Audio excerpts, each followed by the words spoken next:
Welcome back, explorers, to Whoosh Tales, the best kids' adventure story channel on YouTube, bringing you brand new English stories for children every single week. If you are joining us for the very first time today, here is what you need to know.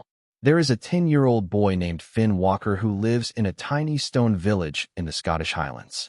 He has a dragon named Ember whose scales are the color of fire and whose eyes are the color of pure gold. He has an older sister named Nora who is 14 years old and the bravest person he knows, even though she would never say so herself. And he has a brass compass that is not really a compass at all. It is a direction, a calling, a pull toward whatever in the world needs him most. In episode 1 of this adventure story for kids, Finn rode Ember to the edge of the world and faced the shadow serpent Malachar.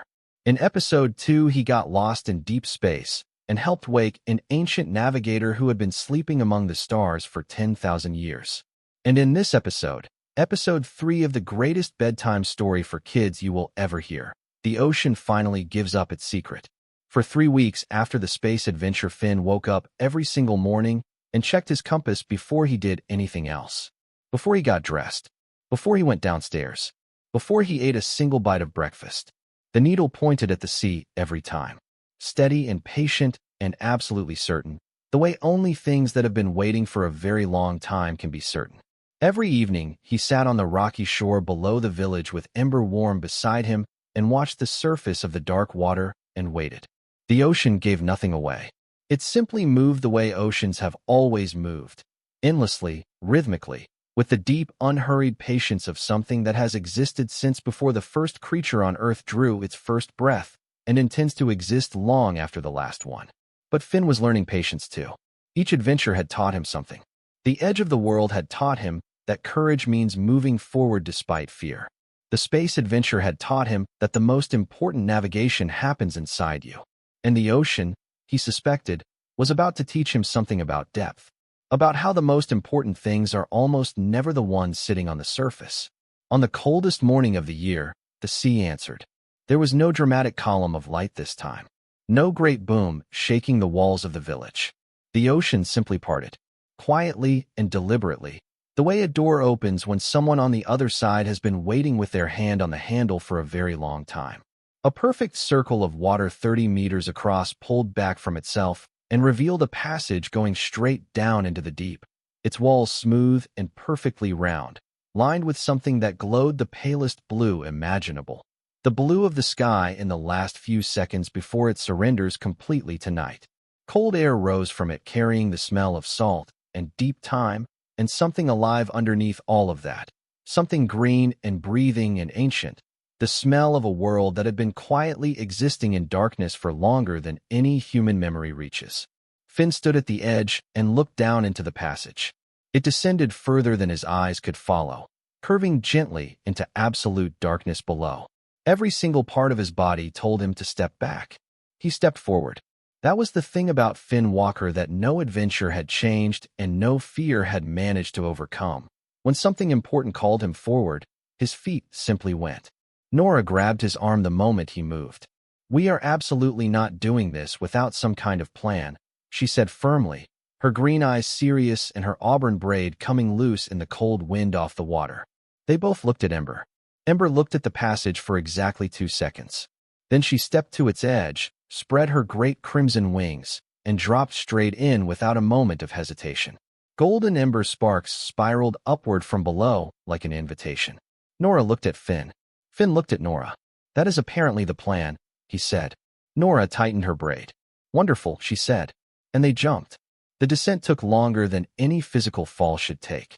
The walls of the passage glowed that pale, impossible blue the entire way down, and the temperature shifted as they fell, changing from the bitter, sharp cold of a Highland winter morning to something warmer and stranger and harder to name. Not the warmth of a fire or the warmth of sunlight, but the particular warmth of something enormous and living, as if the ocean itself had a body temperature and they were moving toward its heart. The sound changed too.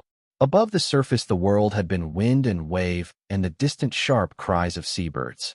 Down here there was a hum, deep and resonant and coming from everywhere at once, vibrating through the water and through the curved walls of the passage and through Finn's chest and ribs and the spaces between his bones. a sound so low it felt more like a physical presence than a noise, the slow, steady heartbeat of something ancient and incomprehensibly large waiting below them in the dark. They landed on Ember's back as she leveled out at the bottom of the passage, and Finn opened his eyes, and the first thing he saw stopped every single thought in his head completely and absolutely still. The city. It spread before them in every direction further than sight could reach, vast and luminous and so extraordinarily beautiful that Finn felt something happen in his chest that he did not have a word for. Not quite joy and not quite grief, but something between the two. The particular feeling of encountering something so much larger and older and more magnificent than anything you imagined that your whole sense of what is possible in the world simply quietly rearranges itself. The buildings rose in towers that disappeared into the blue-lit water above, their architecture nothing that human hands had ever conceived, curved and flowing and organic, shaped the way coral shapes itself over centuries, the way ancient trees grow when given unlimited time and no instructions at all, following only the logic of what is beautiful and what is strong. The stone they were built from shifted color as the light moved across it, cycling slowly through deep ocean blue and ancient forest green and the warm gold of late afternoon river water. Bridges of living crystal connected the towers at every level, and through those crystal bridges drifted the slow, translucent shapes of creatures too distant to name, but unmistakably present and unmistakably alive. "This is the most extraordinary thing I have ever seen," Nora said very quietly. Nora, who had flown above the clouds and floated in deep space and faced a shadow serpent the size of a storm, said it like she meant every single syllable. Because she did. Ember descended slowly into the streets of the city, her wings barely moving, all three of them barely breathing. The water around them was perfectly clear and filled with sourceless light that seemed to come from everywhere at once, the way light only behaves in the clearest of dreams. Enormous fish moved between the towers in slow, silent processions, their scales catching and scattering the blue-gold glow of the buildings into thousands of tiny, shifting reflections. Gardens of coral and kelp and living things that had never been cataloged by any scientist filled every open space between the structures, and through those gardens smaller creatures moved and played and paused to look upward at Ember and the two children on her back with expressions that contained, unmistakably and startlingly, curiosity. The same curiosity that Finn felt looking back at them. He breathed. Finn realized suddenly. They were fully surrounded by deep ocean water, and he was breathing. The water itself was doing something water had no business doing. It was permitting breath, sustaining them the way air sustains creatures made for land. Each inhale tasted of clean ocean and cold mineral stone, and something sweet and light beneath both of those. The taste of water that had been slowly purifying itself in the deep for 10,000 uninterrupted years. He could feel it moving into his lungs, and it felt more nourishing than any breath of surface air he had ever taken, as if this water had been waiting to be breathed by exactly him. Then he heard it, below the hum of the city, separate from everything else. A single slow rhythmic percussion rising from somewhere beneath the lowest street, beneath the foundations of the deepest building, from somewhere in the absolute bedrock of the ocean floor itself. Something very large striking stone against stone in the dark below them, patient and deliberate and unhurried. The rhythm of a creature that has been doing the exact same thing for a very long time and has decided simply to continue until someone finally arrives. The compass pulled downward. Finn followed it. The passage they descended to reach the chamber beneath the city was not lit by the pale blue of the upper levels. It was dark in the way that only the very deepest places are dark. Not the absence of light, but the presence of something older than light, a darkness that predates the first sun. They followed the compass glow and Ember's ember sparks, and the rhythm of the sound growing louder with every meter of descent until the passage opened without warning into a cavern so vast that its ceiling dissolved into darkness far above them, and its walls were not visible in any direction.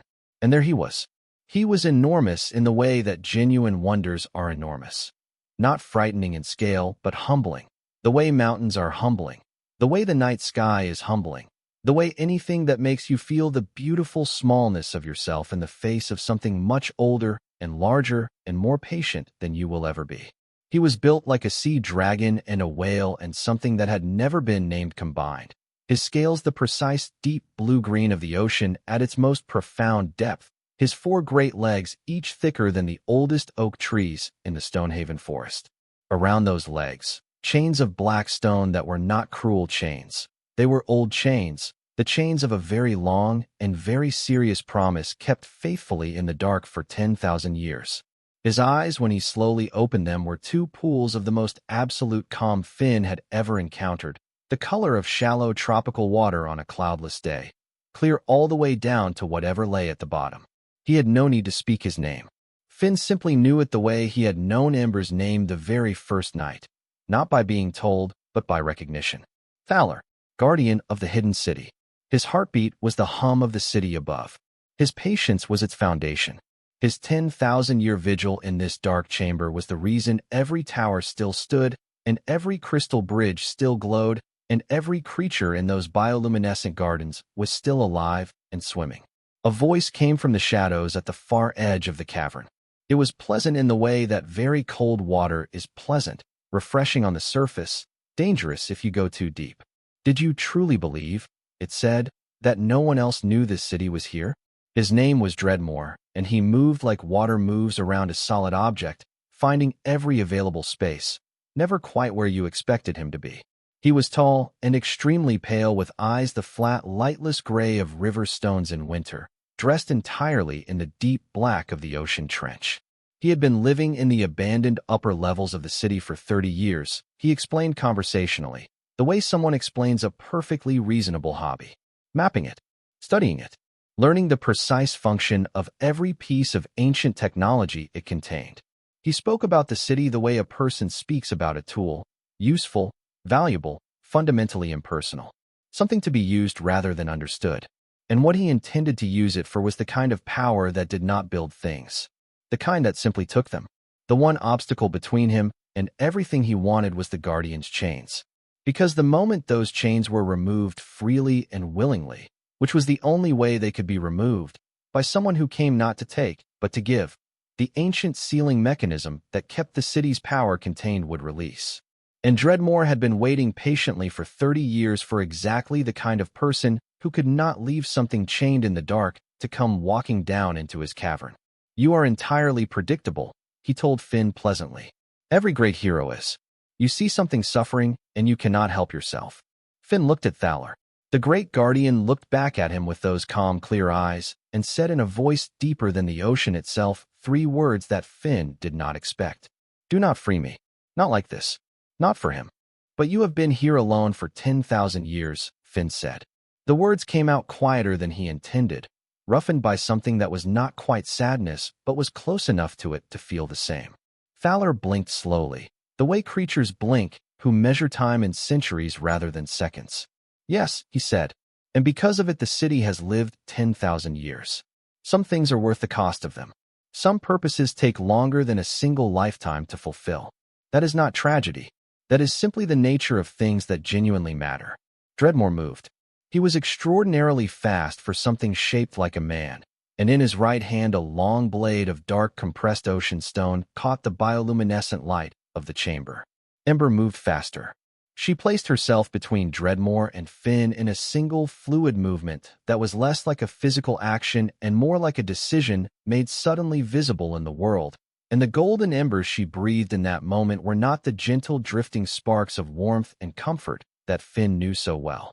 They were a solid wall of brilliant amber light, dense and immovable, and it stopped Dreadmore 3 feet from Finn and held him there completely suspended, frozen mid-stride in solidified ember light. His flat gray eyes the only part of him still able to move, looking out from within the amber with an expression that contained, for the first time, something other than certainty. Thaler made a sound that Finn recognized after a moment as laughter, slow and deep and genuine. "You brought exactly the right dragon," he said. Finn knelt beside the nearest chain. He did not press the compass against it to break it or to force it open.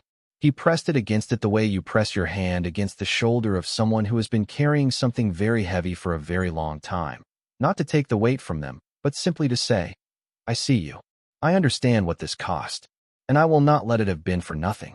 The chain did not shatter. It transformed.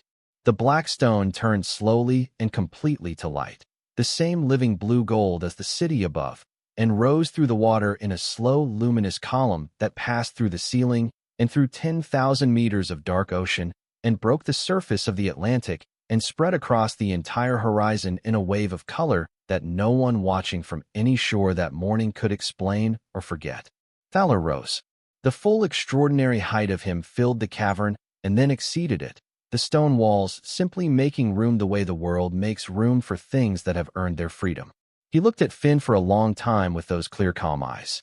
Then he lowered his great, ancient head until it was level with the boy's face, and he said, very quietly and very deliberately, "The city is free. It does not need a guardian to hold it together anymore. It needs explorers, the patient kind, the kind who come to understand rather than to take." Finn looked at him. "Are you free too?" he asked. Thaler considered this. "I have been free the entire time," he said. "I simply chose to stay." There is a considerable difference between the two. He straightened and looked toward the passage leading upward. "But yes," he added, "it is time to see what 10,000 years of the world looks like." The passage back to the surface was warm all the way up, warm with the released energy of 10,000 years of purpose finally and completely fulfilled. And when they broke the surface of the Atlantic into the cold highland morning, the sky above them was still glowing at the horizon with the last of the blue-gold light that had risen from below.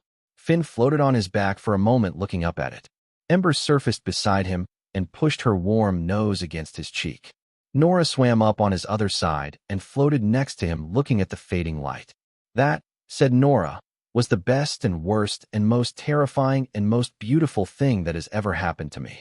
She paused. "I would do it again immediately," she added. And that is the lesson that lives at the bottom of this bedtime story for kids, explorers. Not the lesson about courage, though Finn showed that when he descended into the dark without knowing what waited below.